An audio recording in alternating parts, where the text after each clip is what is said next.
cool cats and cool kittens? It is your man DJ Mante, aka DM Cool, and welcome to the first ever edition of Cool for Thought. This is a show where I will be delivering to you my utmost thoughts and opinions on everything that's happening in the world today, you name it. And since we are an All-Star weekend, I figure we start with the NBA All-Star Saturday festivities, specifically the dunk contest. It was announced a few weeks ago that the participants of this year's dunk contest would be Zach LaVine, Will Barton, Andre Drummond, and Aaron Gordon. And when that was announced, you could hear the collective cries of all the fanboys and fangirls everywhere saying the following: Oh no, there's no stars in the dunk contest. We don't even know who some of these people are. Why can't they have stars in the dunk contest like they used to? This is why the dunk contest sucks. It won't be like the days of Vince or MJ or anything like that. Mwah. Really? Like, are we doing this again? We always hear the same argument from the fanboys and the fangirls all over the place saying how the dunk contest isn't what it used to be because there's no big stars in the contest like there used to be each and every year. I'm about to peep some game at you guys just like this. Back in 1983, the first ever NBA dunk contest took place, and it featured guys like Dr. Julius Erving, Dominique Wilkins, who was a rookie at that time, and then you had your eventual winner, Larry Nance. Most people don't know who that name is if you're not a basketball connoisseur. And since then, since that contest, we've had a lot of players who aren't the marquee names win the contest, such as Spud Webb, Cedric Ceballos, D. Brown, aka the originator of the first dab, if you know what I mean. We've also had Isaiah Ryder. We've had Josh Smith win the contest. Jason Richardson won the contest back-to-back, and Nate Robinson won the contest 3 times. No one has ever done that. The first time he won it, that should have gone to Andre Iguodala, if you know what I mean. I'm just saying. With that in mind, a lot of people have to consider the fact that a lot of the big names that have taken place in the dunk contest over the years, like a Vince Carter, like a Kobe Bryant, to name a few, those guys were barely at the peak of their popularity when they took place in the dunk contest. I mean, with Kobe Bryant, he won it in 1997. He was just a rookie back then. And as for Vince Carter, that was the same year that he made his very first All-Star appearance. The year before, he was named the Rookie of the Year. So this notion that we've had established stars in the dunk contest is pretty false. We've had people in the contest who eventually moved on to be stars, but very few were in their prime of their career in terms of popularity.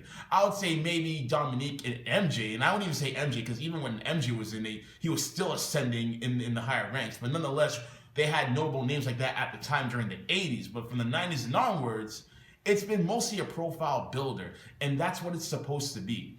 Because the All-Star Weekend isn't just for the perennial names. It's for the guys who are good at specialty talents, such as dunking, such as three-point shooting, such as dribbling, aka the skills challenge. So people need to bear that in mind. Let's not pretend that we haven't had established names in the contest that haven't won. Does anyone remember the Dwight Howard sticker dunk back in 2007?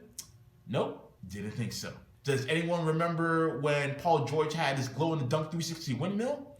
Nope, didn't think so. Yet here we are complaining that we don't have any all-stars in the competition and that there haven't been enough stars over the years. But hey, that's none of my business.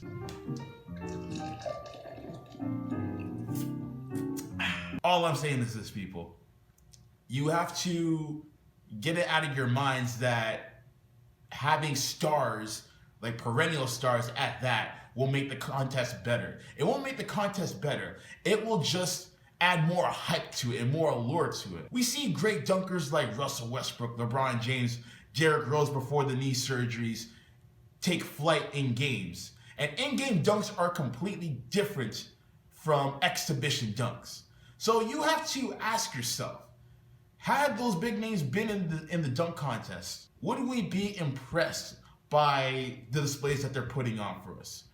We don't know. You know why? Because they've never been in the contest, and at this point, most likely they'll never be. I'm not holding my breath for LeBron to be in it. I'm not holding my breath for Westbrook to be in it, and I don't think anyone else should be for that matter. Let the guys who don't really have a name for themselves right now, let them take their place. And some of the guys who don't even have the big names, have surprised us at the dunk contest. I mean, look at Jason Richardson back in 2003 when he did the flipping the ball over, putting the ball between the legs and dunking it with the left hand. When Nate Robinson jumped over Spud Webb as a homage for the 20th anniversary of him winning the contest, or even some of the guys who didn't win, like DeMar DeRozan, when he threw the ball up in the air and just kind of scooped it in there. The guys like Cedric Ceballos, who had one of the most iconic dunks of all time, when he blindfolded himself and ran the distance from half court all the way to the front of it to dunk it. So I feel like this notion that big names make for the better contest, it needs to end.